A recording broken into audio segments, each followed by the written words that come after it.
Welcome to the Nairn County Podcast, which is brought to you in association with our digital partner Ziyen Energy, the leading blockchain software and digitalisation experts leading the field in emerging technologies related to oil and gas tokenisation.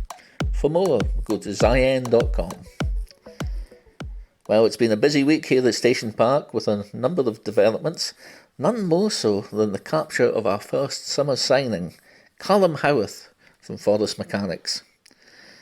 Calum, a left-sided defender, has signed a 3-year deal with us, and we're looking forward to seeing them in action once we get back to playing football, which hopefully is very, very soon. I caught up with Calum and also our director of football, Graham McLeod, just as the deal was concluded up at Station Park. And here's what they both had to say. So it's Ian Finlayson for the Nairn County Podcast. I'm here with new signing Calum Howarth. Calum, welcome to Nairn County. Thank you very much. It's great to see you here. Excited for the future? Yeah, very excited. Had a few discussions over the weeks, and it's just been trying to get the deal over the line because of the situation and everything.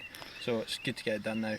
So I know you're a left-sided player. Tell us a bit about where you play and where you enjoy playing. So my main position is left back, and I love to sort of get forward and help out the attack as much as I can. Played a few games at centre half as well, so can work across the back.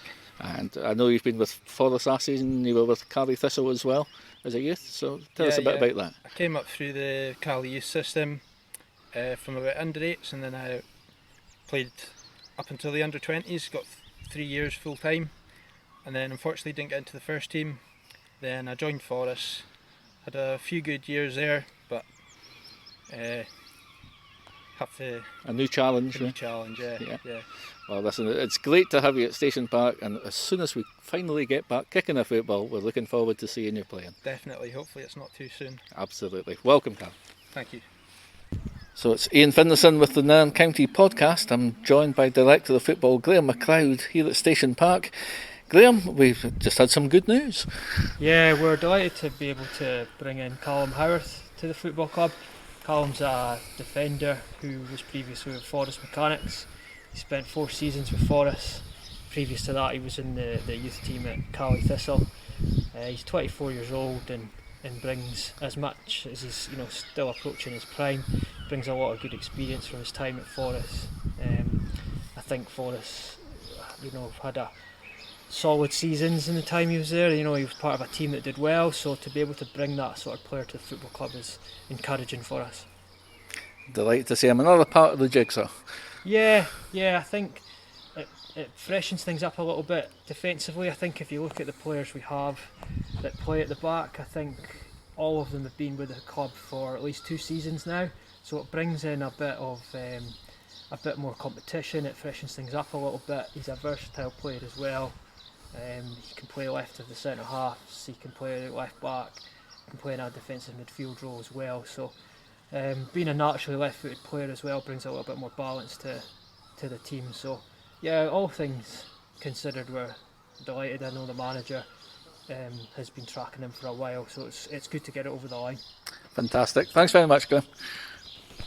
In other news, we've been absolutely delighted to announce petergow.co.uk as our new travelwear partner. Peter is a huge supporter of the club and attends practically all our home games and many away games along with his wife Dot, and we thank him for his continued backing. The 2-year deal will see both our first team and our under-20 squads kitted out with all new matchday travelwear. Peter's business is promoting Utility Warehouse, and he may well be able to save you some pennies on your gas, electric, phone, broadband or other utility bills. So why not check out his website, petergow.co.uk, and drop him a line, especially in these trying times. Anything that saves us a few pounds or a few pennies is a useful thing. Some really huge news for the coming season this week.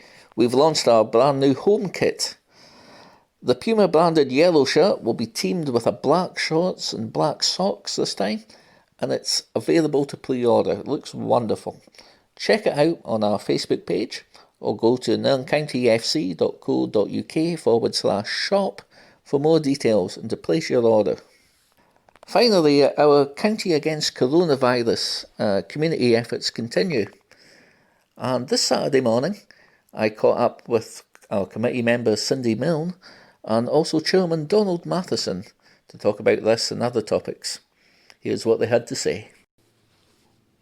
Hi, it's Ian Finlayson here with the Nairn County podcast, and I'm joined today by one of the newest members of the Nairn County family, joining the committee, Cindy Milne. Cindy, welcome to the podcast. Thank you very much for having me. You're very welcome. Now, Cindy, when you first came onto the committee, we'd flagged you up as being the club licensing officer going forward, and you seem to get that for us inside 30 minutes this year, as opposed to the 4 months that it normally takes me. However, that's not what you've been focusing on in the past few months, is it? No. With the start of the coronavirus, we highlighted that because we couldn't be playing football or being within Station Park, we decided to help the community instead. And so, exactly what sort of things happened? Talk me through a Saturday morning with the community gang up at Station Park. Okay, so we all come together in the morning first thing.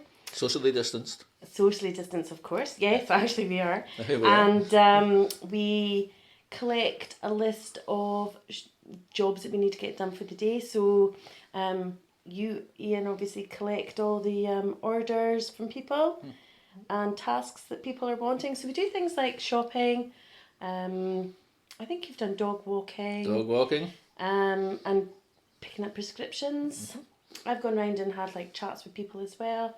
So yeah, basically shopping for me mostly on a Saturday morning. Yeah, I mean, we get people phoning in, we get people emailing, and we put a wee list together, and then off we talk to the shops with the coming away with bags of shopping, and it's, without saying any names or any secrets, it's quite amazing the sort of stuff that we pick up lately, isn't it? Yeah, the essentials. Might not be the essentials that what me or you might be thinking they might be, but it gets people through the days, I suppose. And you mentioned there a bit about the contact with people. Has that been important? Do you know, I've been on furlough from work, so I've kind of been feeling a little bit redundant with not having a focus of anything to do. So I actually really look forward to my Saturdays because one, I'm being helpful, I'm helping somebody, I like volunteering, but the chats at the doorstep with people, is lovely. And one of the people that I see quite regular, when I first met her, I knew she was going to be my instant best friend because she thought I wasn't old enough to buy alcohol, and she was a little bit worried that I wasn't going to be able to get her husband's beer. So for me, I knew instantly this was going to be a friend for life. But yeah, getting to see people that I might just be their only point of contact for a whole week. So yeah, it's nice. It's nice to think that we're actually being useful and helpful. Yeah, and it's something I guess it's worth saying that we get asked a lot now that lockdown's easing. Are we going to be continuing? I think it's important to say we'll be doing this as long as people need us to do it. Yeah, I that's what I've been saying to people when I go and see them on a Saturday morning, because they did think, when I was going to be back to work, would I be stopping? And I was like, no, I think we're going to be here up until the point that you need us, up until you don't need us anymore. That's exactly it. Yeah. Well, Cindy, thank you for what you do, and not so much with the club licensing, obviously. Obviously, that will come. That will help. Well, I will need to do that at some point. Cindy, you do a great job along with all the other folks on a Saturday morning. So thank you for what you do, and thank you for taking time to chat to us. No problem at all. Thank you. Hi, so it's Ian Finlayson for the Nairn County podcast. I'm up at Station Park, and I'm joined by our chairman, Mr. Donald Matheson. Donald, it's a chilly Saturday morning here at Station Park, And we're here as part, each Saturday as part of our County Against Coronavirus campaign. Can you tell us a wee bit about that? Hi Ian, thanks for that. It's a wee initiative that we came up with all the way back in March, I think it was, where we would offer to do bits and pieces for people around town, shopping, prescriptions, even dog walking if required, and any other little bits and pieces that we can help with. And initially, the first one was hugely successful. We had a group of the football players come down with that, but then as the lockdown continued, we as a few of us as the committee have sort of taken it on ourselves to look after, to save people travelling from Inverness and as such, so to comply with the restrictions that are in force, which are still technically in force at the moment. So it's been very interesting. Personally, I've really enjoyed it, and hope the others have enjoyed it too, because it's nice meeting people, meeting a different set of people, doing the shopping for them, seeing you're getting contact with people that maybe don't have much contact through the week, so they have a wee chat with you, all socially distanced of course, or even further away, so you can have a wee chat and see how they're doing, and just checking up on them, and then keeping in contact with some of the families if they want to know how they're doing. But no, it's been going really, really well. And with the slight restrictions being lifted the other week, we did notice a slight reduction in that, because obviously people can go and sit in their families' gardens and such like, but it's picked up again this week. But no, we're here for the foreseeable future until restrictions are removed, or we move on to stage 2 or stage 3, and the families can actually go and get the stuff for these folk. But no, we're here until officially the governments say that it's safe to go out and about, so we'll be about. So please feel free to contact us. Is it good to be out and about doing something during these strange times? Or? It definitely is. It's good to be out and about. People are still seeing you. You're getting stopped left, right, and centre by people asking you about football and what's happening up at the park and this, that, and the next thing. So yeah, I think everybody's missing football, not just at Mirren County but everywhere, and it's just been a bit of a. It's something nobody has ever thought could have or should have or would have happened. It's taken everybody completely by surprise the way it's worked out, and but everybody's knuckling down. All I can say, in some respects, I'm just so glad we stay up in the Highlands, because of the just more space. It's people seem to be more switched on in Scotland to adhering to the rules that have been applied up here, north of the border and such like. So yeah, very, very strange times, and all we can do is just knuckle down and just keep adhering to these rules, and keep our health, and try and keep our sanity. That's the hard part.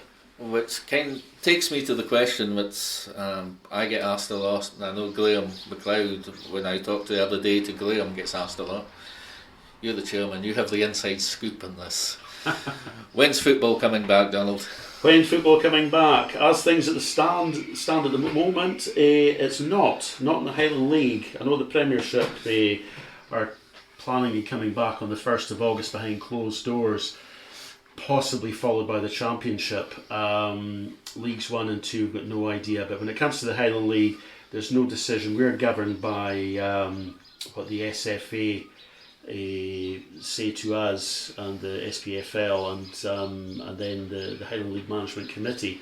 It's a, I don't know. It's a nightmare. It's the worst case scenario where we figured out how to get people into the ground, supporters into the ground, but then we have to see, how do you look after your players, how do you look after the referees and the assistant referees, how do you deal with the toilet facilities. All these things have to be planned, but there will be a plan of action from the further up the ladder to come down to us in the 5th tier of Scottish football at some stage. But there's no talk of anything coming through for that, unfortunately.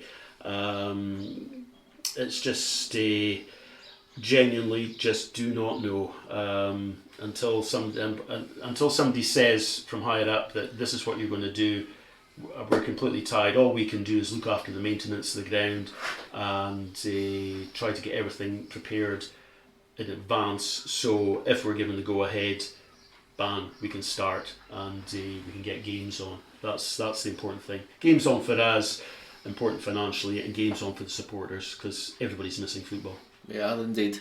Donald, just lastly, how are things at home? Is Susan fine? The family fine? Yes. I'm slave driven at the moment.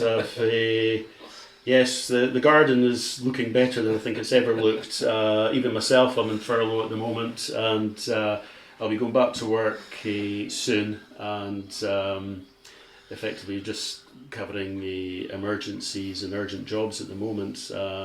But the sooner that's resolved, the better, and everybody gets back to work. And this is throughout all the businesses. It's maybe a little easier for the likes of ourselves because we can do outdoor work, but when you're working in people's houses, it's causing a problem. But no, everybody's fine at home, and the rest of the family are all well. Everybody's been pretty good at looking out for themselves and such like, and everybody in our little bit of the town, we all look out for each other and keep an eye on what's going on and such like. So if anybody's needing anything or that, they can always knock on a door. Doesn't matter if it's my door or my neighbour's door or something like that. There's always somebody around if need be. But no, all we got to do, just stick to the rules. Keep your hands clean. Whether it comes to face masks or not in the future, if it does, get them, and just stay at home as much as possible. Apart from your shopping and such like, that's all we can do. Just follow the rules that are in place. I know it's a struggle, and it's a struggle for a lot of people, especially people on their own, but we'll get through it. We're all in it together, so that's all we can do. Donald, thank you for your time today, mate. You stay safe, and we'll chat to you soon on the Nairn County Podcast. Thank you, Ian. Folks, if there's anything that we can help with during the lockdown, if you're self-isolating, you can't get out, and you need shopping picked up, you need your prescriptions dropped off, you need your dog walked, anything that we can assist with, give us a call or drop us a message on Facebook or any other social media channels, or email us at info@nairncountyfc.co.uk. We're here each Saturday trying to do whatever we can to help out. So please, if you need a bit of assistance, don't be scared just to get in contact and we'll sort something out for you. And I guess that brings us right up to speed with everything that's happened in a busy week here at Station Park. So thanks for joining us on this episode of the Nairn County Podcast. It's brought to you in association with Ziyen Energy. Look after yourselves, stay safe, and we'll be back very soon to talk all things Nairn County.